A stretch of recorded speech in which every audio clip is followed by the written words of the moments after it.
Given how the dominant culture has taught modern women to view marriage, is it any surprise that men are frightened to death of it? Listen to this out of the Huffington Post. Why I Question My Marriage Regularly by Melanie Hoagland. I question my marriage all the time. When my husband and I get into a fight because he's so stubborn it pisses me off to the point of throwing things across the room, I ask myself if it's possible for us to peacefully coexist.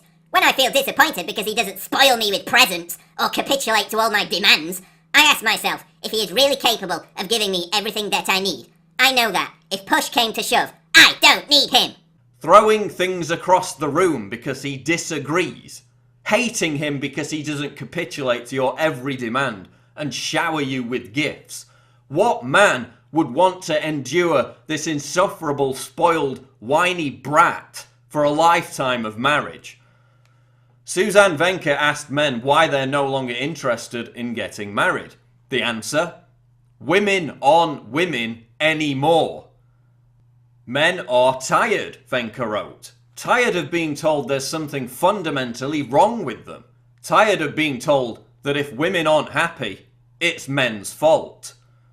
Radical feminism is teaching women to view men as the enemy, to shame them simply for being men, to pathologize masculine behavior, to immediately view their motives with suspicion.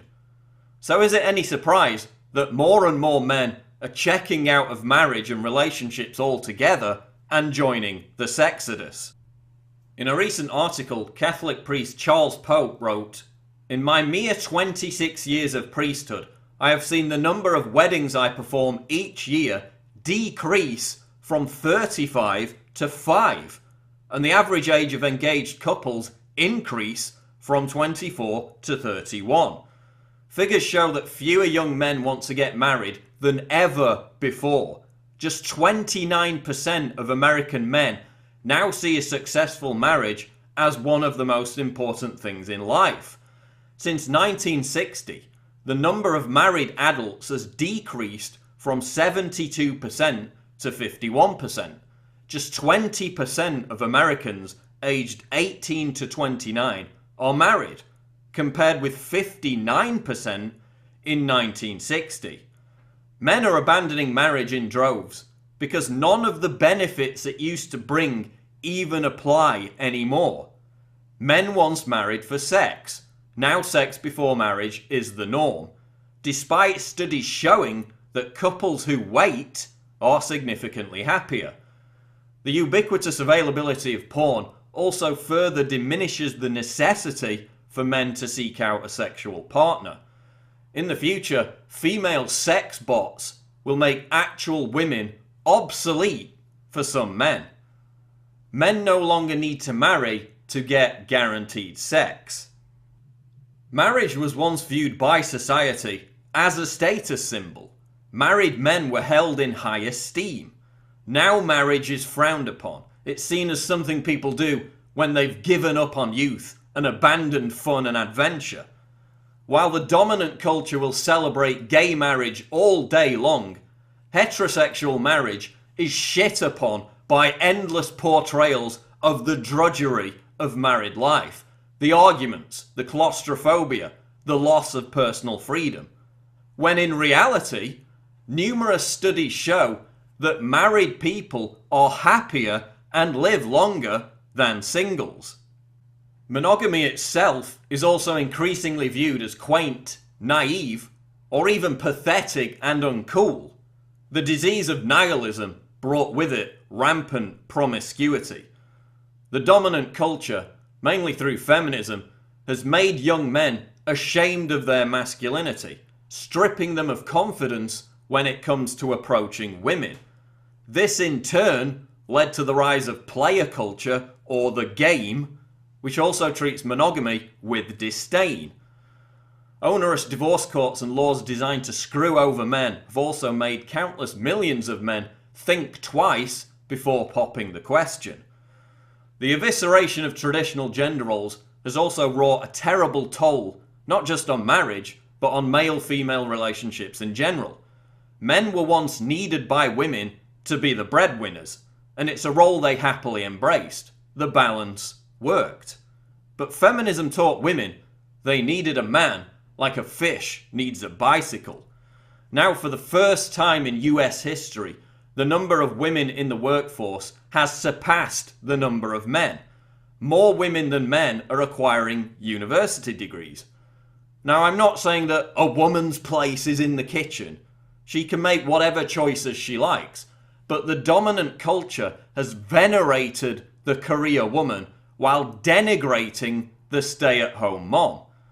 A woman who chooses to concentrate on motherhood, arguably the most important task a human could fulfill, is treated as a failure. They've turned housewife into a dirty word, when it should be celebrated on an equal footing with the career woman.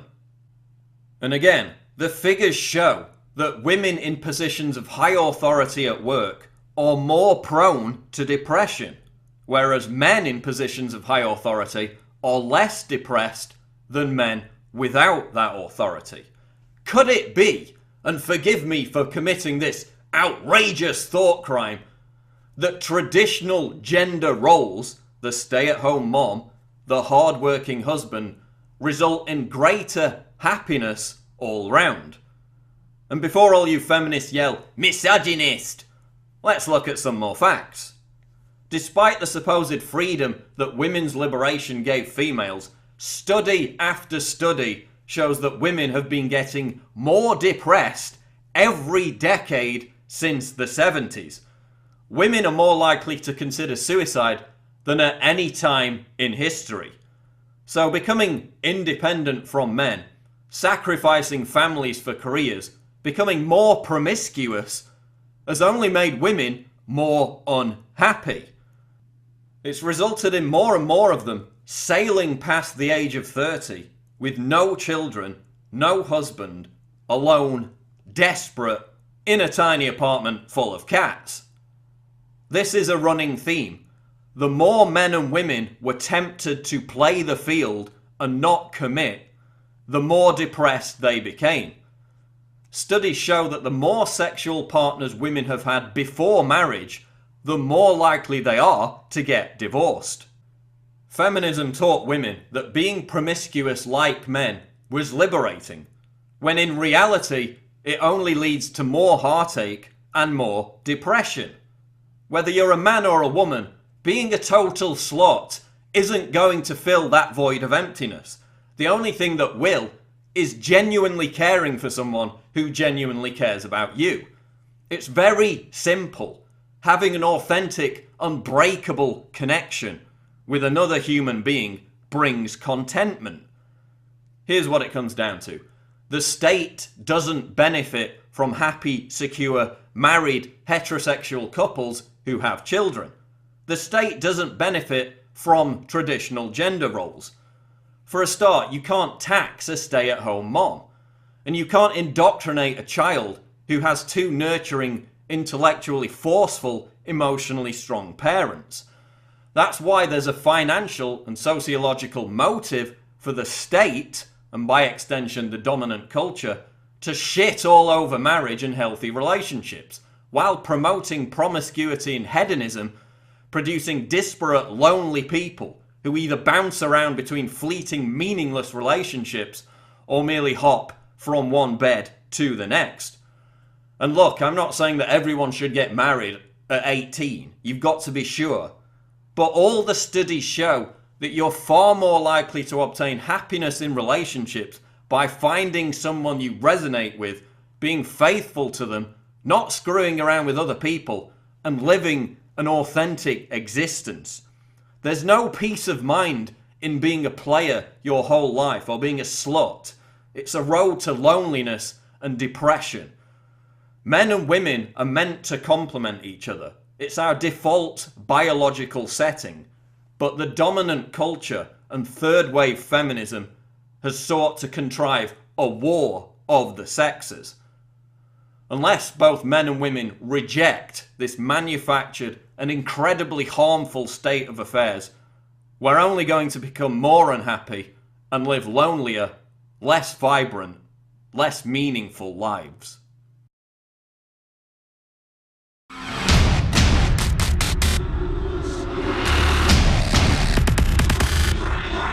Club.